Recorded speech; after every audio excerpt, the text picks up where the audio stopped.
ขนเครื่องไปเนาะโดยเบิดเท่านี้บ่หมดแล้วยังอยู่บ่ยังแต่กระตุกกระแตกอย่างนั้นแหละอ๋อโดยเงิน11 ล้านกีบแล้วก็หมูโดยจักโตล่ะ3หมู3โตไก่ประมาณ13ตัวแล้วไก่13โตโดยซ้ำนี่บ่โดยคาดองหั่นได้ให้มันห่างนิดนึงห่างๆนิดนึงก็ได้บ่ต้องจุได้ก็ได้หรอก1.47 เมตร47เป็นเงินอยู่13ล้าน8แสน38,000กีบโดยนี่พี่น้องเอ้ยเบิ่งบินอันเบิ่ง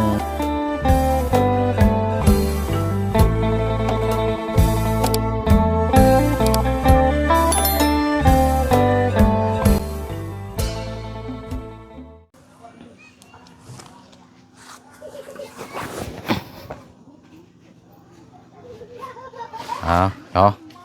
โยกย้ายถิ่นฐานแล้วก็พร้อมนอนอยู่สถานที่ใหม่มองใหม่แล้วบัดนี้พี่น้องเนาะโดยเนาะแต่ว่าก่อนอื่นเนาะอันนี้ก็ตามความเชื่อตามที่เฮาฮิตของประเพณีบ้านเฮาเนาะเดี๋ยวให้ทางอาเจืองจุดธูปบอกเจ้าที่เจ้าทางอีกเด้อหรือว่าคำบทจุดธูปก็เว้าในจิตในใจเฮาหั่นเด้อว่าลูกหลานนอนที่ดินแปลงใหม่มาสร้างครอบครัวอยู่นี้ให้อยู่เย็นเป็นสุขให้เป็นลมโพลมไส้ให้ลูกให้หลานเด้อให้เจ้าว่าเอาทิฏฐานเอาเด้อบ่ให้อยู่แล้วบ่ให้มีเจ็บมีไข้ได้เนาะให้เจ้าว่าเอาทิฏฐานนำเนาะถึงเถื่อเพิ่นภูมิที่ดีถึงเถื่อเพิ่นบอกโชคลาภนั้นก็มีได้เนาะเอากำลังขนเครื่องไปเนาะเบิดเท่านี้บ่หมดแล้วยังอยู่บ่ยังแต่กระตุกกระแตกอย่างนั้นแหละแผงโซลาร์เซลล์เฮาไปเบิดแล้วบ่ไปแล้วอยู่ย้ายไปเบิดแล้วเนาะเอาเนาะเดี๋ยวน้องเนาะมีตะวันกระตูบนั่นก็ต้องเฮ็ดประตูได้เนาะเพราะว่าเครื่องของเฮาได้อยู่เด้ยามเฮาบ่อยู่เฮาล็อกไปเลยบัดนี้เนาะไปเอาละพี่น้องเนาะกราบทักทายสบายดีและสวัสดีพ่อแม่พี่น้องเบอร์สุขุสุคนเด้อเนาะคือเก่าคือเดิมพี่น้องเนาะตกมาช่วงค่อยค่ำลงแรงบาดนี้จะได้พากันรับนอนแล้วบาดนี้เนาะเป็นมือดีมืองามได้มือนี้เนาะเอาก่อนจะ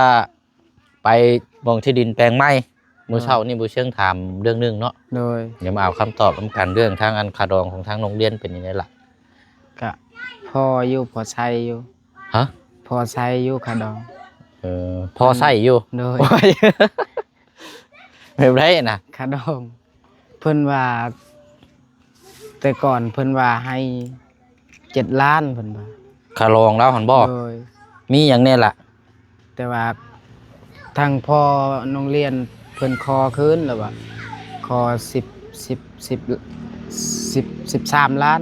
13 ล้านโดยเราก็ให้11 ล้านยืน11 ล้านเนาะโดยบัดนี้อันพวกงัวพวกหยังบ่ได้มีบ่งัวบ่มีอย่างแน่ล่ะมีแต่หมูกับไก่เงิน11 ล้านเนาะเงิน11 ล้านกีบแล้วก็หมูจักโตล่ะ3หมู3โตไก่ประมาณ13โตแล้วไก่13โตซ้ำนี่บ่คาดองหั่นได้แม่นพี่น้อง13 ล้านประมาณเงินบาทเท่านี้เท่าไรพี่น้องเบิ่งก่อนบ่แม่น11 ล้าน11 ล้านเนาะโดยพอโรงเรียนคอ13บัดเขาให้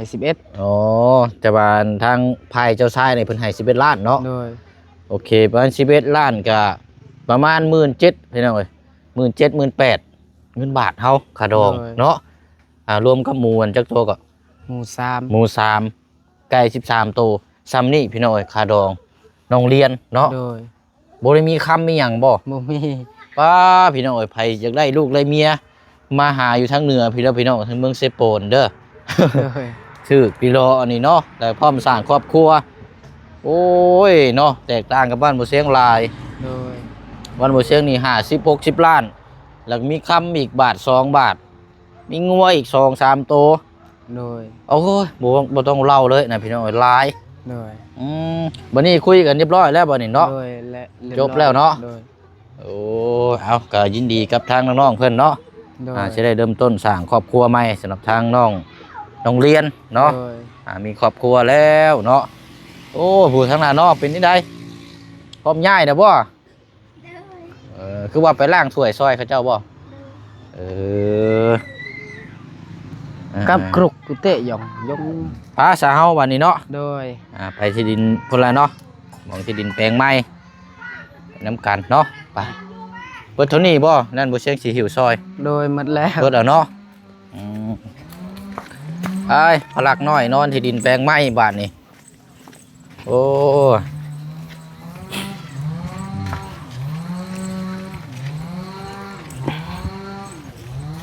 ลมหนาวแต่ว่าเลดออกใครแน่จังน้อยมื้อนี่เด้อเฮ้ย เอาเดี๋ยวยามพุ่นละไปต่อกันอยู่กระตูบน้อยเอามาหอดแล้วเนาะโอ้เป็นยังไงเนาะเครื่องคองโอ้ เนี่ยเจ้ากระเรา ขนมาเบิดแล้วนี่เนาะ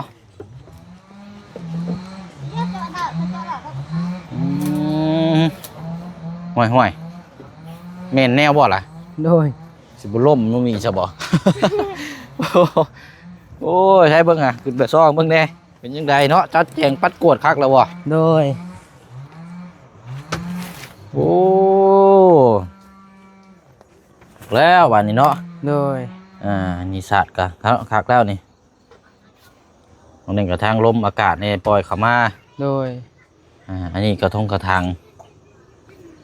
ยานเขาลักเอาไว้อยู่เทิงคันใช้น้ำแล้วก็เอาไว้นี้เอาไว้อยู่ดิน เอาไว้ข้างล่างใส่น้ำเป็นยังไง แม่นอยากสิใช้น้ำก่อนจังเอาลงอยู่ดิน แบบยังบ่ใช่แบบนี้ เอาขึ้นมาไว้ก่อนเนาะ โดย โป๊ะมียังนะผลพื้นมาโบดนะ เรามาช่วย โอ้ ให้เรา3 คน10,000กีบให้ จ้างวะ โดย เนาะ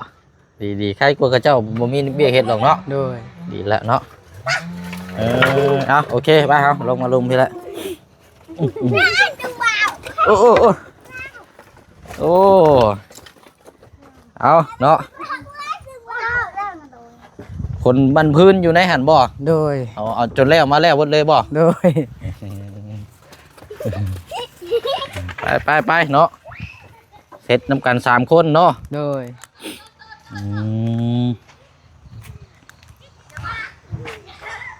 ตะละปอง มีแต่เขาเน้นประตูตัวนี้เจืองเนาะ โดย ประตูปิดกั้นนั่นแหละพื้นเนาะเอาเรียงไว้พื้นเนาะ โดย วันนี้หมองจุไผ่เฮ็ดพี่ก็ไล่เนาะ โดย โอ้ยเนาะมันจะโกนทำนิดนึงพี่น้องเอ้ยพอจุไผ่นี่คอนมันจะลงไปพุ่นเลยนะ โดย คันเฮ็ดอยู่เทิงพุ่นมันจะอูดชุมเจ้า เฮ็ดในนี่ก็ได้จุไป ดูว่าเฮาขุดขี้ดินใช่หันอีกบ่จังน้อยบ่ มันก็ลงแหละขี้ดิน ฮะ มัน ไม่ได้ ก็ ขุด เป็น เอาแถ คุ ว ม นี้ เป็นคุม ขุดเอาแถวทางอื่นบ่มีบ่ขุดเอาเดียนบาทนั่นนะขุดใช้ล่ออยู่ตรงนี้เนาะ โดย เดี๋ยวจังออกแนวทางเบิ่งน้ำกันแล้วเนาะ โดยอยากเฮ็ดประตูสิเอาไม่แป้นตัวนี้บ่ แป้นนี่แหละเห็ดนี่แหละตัดเอารถละขึ้นไปวัดบ่ถึง โดย ตลับเม็ดเอามาอยู่บ่ เฮาวัดแล้ว10 เมตร เม็ดเท่าไหร่ เมตร7บ่ เม็ด7กับวัดตัดแล้วแหละ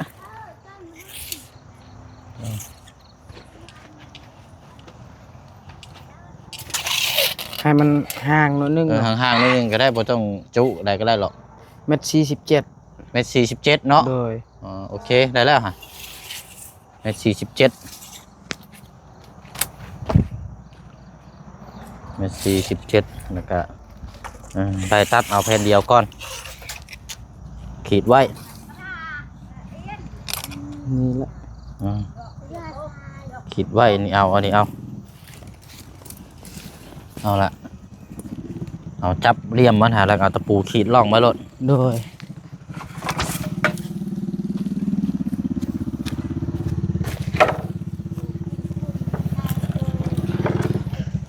อ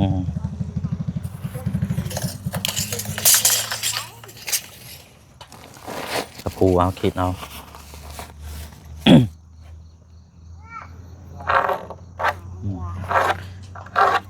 ไป ตัดเลยเนาะ ทัดรถแล้วอันว่านั่นก็แล้วจังเอาตัวนี้ทาบเอาอีกทีนึงยังมาห้องเอาคือห้องใช้เตียงหันก็ได้ฮะ โดย เอาเอาอะไรแล้วไป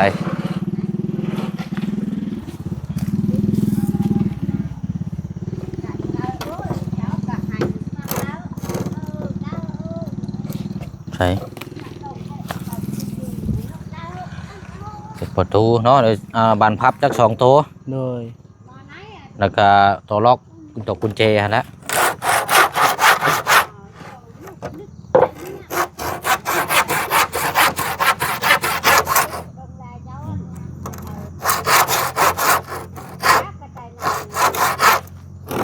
ก็บอกเขาเนี่ยเนาะ โดย นี่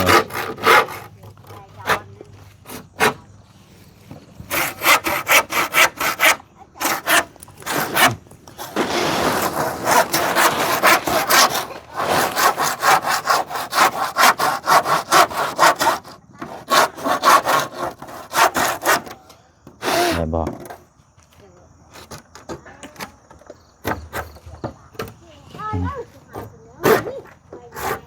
บ่ได้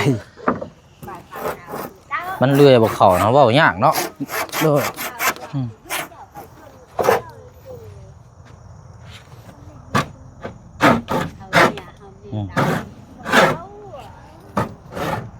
มันต้องผลนะต้องชื่อแนวมาผลก่อน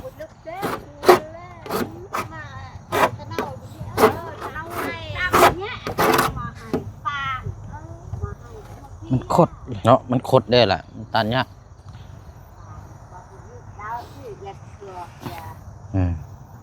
มันจะค่อยดึงไปให้แล้ว โดย เห็นนี่ได้มันบ่มีเด้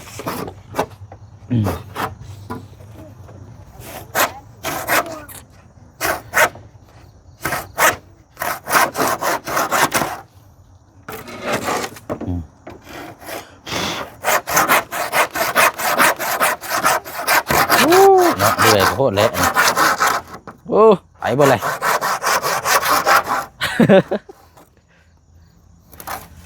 จะเลือดเจือดเจินไปเบิดเลย โดย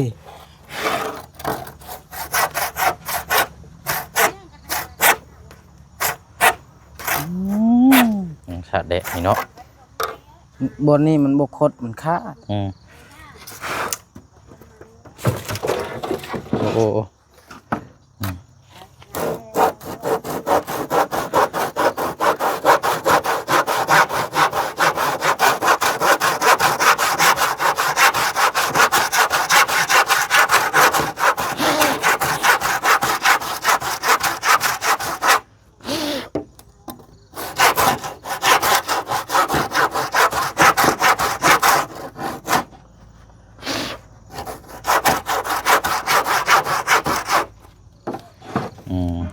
ใช่บ่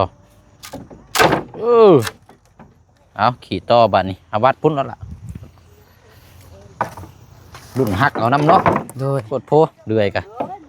โอ้ยเนาะมันอันเท่าไรนี่นี่บ่15,000 กีบนี่เหรอ จัก โคตรแท้นี่ก็เรื่อยก็ใช้เห็ดอ่อนเบี้ยวเองสิงอยู่พี่น้องไอ้ผู้โค้งปานไม่ค้นบวยจังหวัดเบิ่งประมาณใช้จักแผ่นล่ะกว้างเท่าไรนี่นะนี่นะ 4 แผ่น 4 แผ่นบ่ โดยประมาณนั้น เบิ่งลองวัดเบิ่ง4 แผ่นหน้าแผ่นเฮาแผ่นหน้า18เนาะ แม่น เอาลองวัดเบิ่งมันใช้จักแผ่น ให้มันอยู่บนนี้เลยเนาะ แม่นให้มันติดกับผาโลดแล้ว นี่อยู่น้อยเนาะ ประมาณนั้นละมิมฮะเท่าไหร่ 78 79 79เนาะ โดย 79 19 ประมาณ4 แผ่นเนาะ โดย 3-4 แผ่น ตัวนี้ก็ได้แล้ว40เบิ่งตัดก่อน ประมาณ4 แผ่นเนาะ โดย โอเคนะ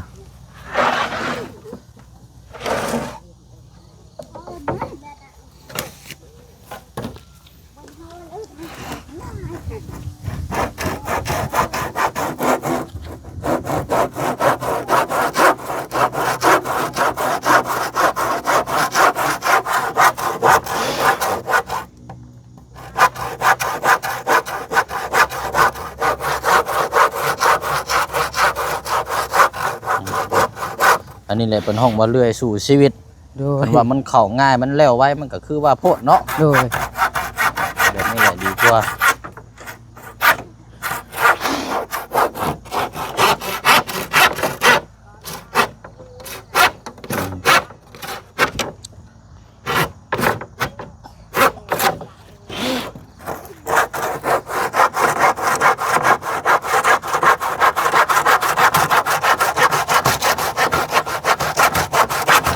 โอ้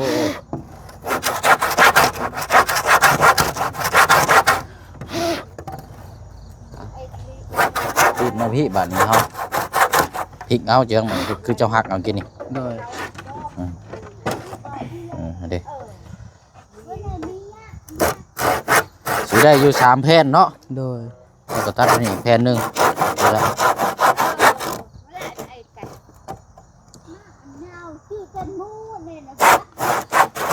เอาเฮ็ดประตูนี่แหละพี่น้อยเนาะปิดกั้นเพราะว่าเครื่องคองนี่อยู่นี่ไปแล้วนี่ตกเฮียเสียหายมานี่โอ้ยยากเลยพี่น้อยเนาะเพราะฉะนั้นก็เป็นประตูปิดกั้นก็ล็อกกุญแจไว้เลยบาดนี้เป็นพุ่นดูว่าก็แหลกเข้าไปในพุ่นไปเลี้ยงไว้ในพุ่นเราทำพื้นแรกเนาะ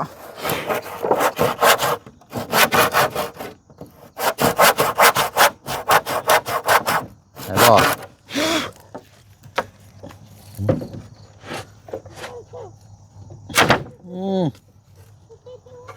เอาบัตรไปพูดอีกแผ่นหนึ่ง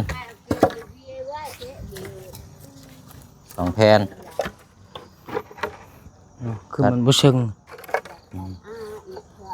อายุได้อยู่ดอก เบิ่งแทกก่อน 4 แผ่นเนาะ47สมมติจะว่ากี่นี่ 79เลย 79เนาะฮอดใช้ นี่แหละ เดี๋ยว4 แผ่นพอดีละ 4แผ่นเนาะ 4 แผ่นอันเด้4 แผ่นพอดีเอาป้าเฉเดียวจังกันมาต่อกันละเดี๋ยวอ้ายสิมาแจ้งพ่อแม่พี่น้อง FC เฮานำกันเพิ่นสุขุสุคนแล้วก็ทางชุมเจ้านำ โดย เรื่องไม้หั่นแหละเนาะมื้อเช้านี้ยังบ่ทันได้สรุปยอด โดย ราคาพอดีว่าบ่เสียงจ่ายเป็นที่เรียบร้อยแล้วบัดนี้พี่น้องเนาะไปพุ่นละไปน้องพังนั่งพุ่นละไป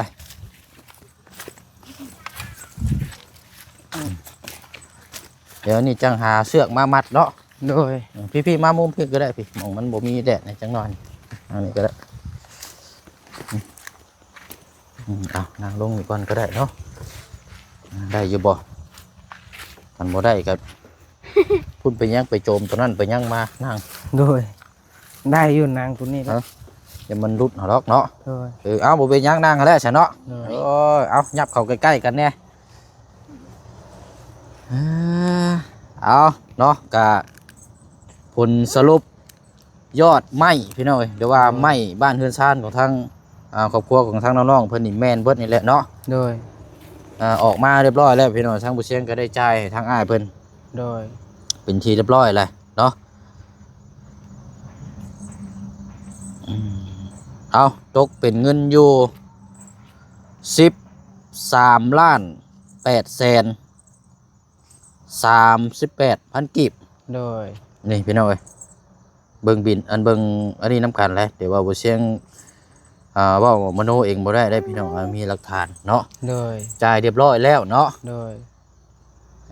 นี่ได้พี่น้อยไม่ซ้ำนี้ละเบิด13 ล้าน โดย แล้วเฮาก็มีแต่รุ่นน้ำกันบาทนี่เนาะสำหรับทางตัวนี้แหละ โดย ปุ๊บแต่ว่าก็ต้องมีงบค่าจ้างสร้างก่อนเนาะ โดย เดี๋ยวไปเชียงสีนั่นก็พังเบิงมืออื่นนั่นก็สิให้สร้างเพิ่นมาพี่แล้วพูดคุยนํกันว่าสร้างเพิ่นสิเอาเท่าไรเนาะ โดย แต่ว่าเพิ่นว่างอะนะเราจังพูดจังคุยนํกันเอาโอเคสบายนี้เนาะเลยรับรู้นํกันแล้วก็เดี๋ยวไปเชียงสีอ่านรายชื่อยอดสมทบนี่ก่อนเนาะ โดย ที่ตั้งแต่เริ่มต้นตั้งแต่เฮาฮู้จักกันผู้ใดเนาะ โดย บ่เป็นเดือนปลายแล้วบ่จักเนาะ โดย ถือว่านานนี่ได้พี่น้อยเอาก็เป็น13,838,000 กีบ โดย เนาะเดี๋ยวไปเชียงสิไล่ก่อนพี่น้องเนาะยอดสมทบผู้ที่หนึ่งจากทางผู้ใหญ่ใจบุญเนาะเพิ่นบ่ให้เอาซื้อประสงค์ออกนามเป็นแม่คนแรกได้ที่ส่งเงินมาให้ทางหมู่เชียงนี่ว่าอยากให้เฮ็ดกระตูปไม้ตอนที่อยู่ริมสระน้ำหั่นแหละเนาะโดยจนได้มาเอาเงินทางแม่เพิ่นนี่มาสมทบตัวนี้เนาะโดยตอนที่แรกว่าสิใช้ที่ดินแต่ว่าที่ดินก็พอแล้วก็เลยมาใส่นี่เนาะเป็นเงินของทางแม่เพิ่น5,640,000 กีบโดยเนาะราคาผู้ที่สองจาก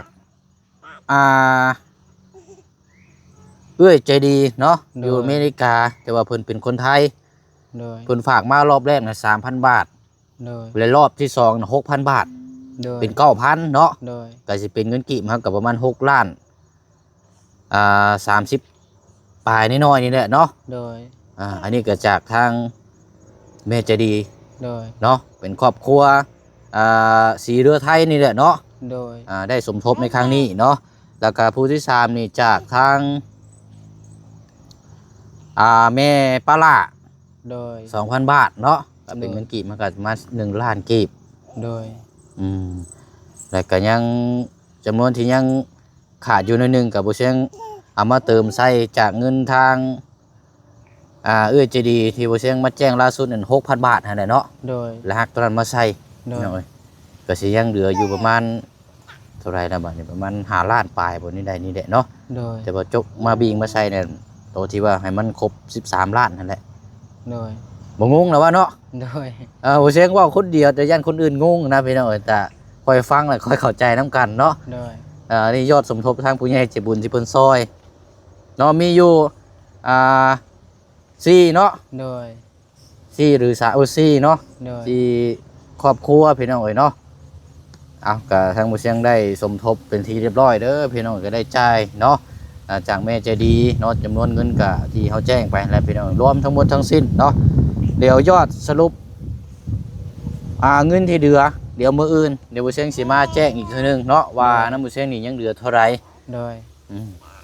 เดี๋ยวจังมาแจ้งพี่น้องน้ำกันอีกทีนึงว่าตอนนี้เขาจะเน้นเรื่องค่าสร้างแบบนี้เนาะสมทบค่าสร้างไม่แต่ว่าไรครับไม่แล้วก่อนหน้าวันนี้กะนมมือฝากขอมกขอบใจขอบบุญขอบคุณทางผู้ใหญ่ใจบุญเด้อเด้อเอาบุญมีอย่างที่จะตอบแทนมีแต่คำอวยพรอวยไส้คือเจ้ามือนั่นแหละเนาะบ่ได้เอามุนกระถามานำบ่มื้อบ่เอามาจำได้อยู่บ่ไปแม่ไปเอามาไปมันจังขังได้ไปเอามาเด้อสิคาถาใช้ได้มันจังขังเนาะบ่แม่นหรอกปลุกเสกให้บ่เสียงน้ำแน่ช่วงนี้ก็คือว่าเสื่อมแท้กระเป๋าคือใหม่แท้ช่วงนี้ให้เจียงปลุกเสกจะว่าพอได้ปึงอยู่บ่จักพี่น้องเอ้ยเนาะบ่ได้เติมน้ำมันอยู่บ่จักบ่สบายบ่กินยาน้ำในเด้อเอาลูกให้เอายาให้ลูกกินน้ำแน่บ่สบายเอากำลังเอาอันนี้อยู่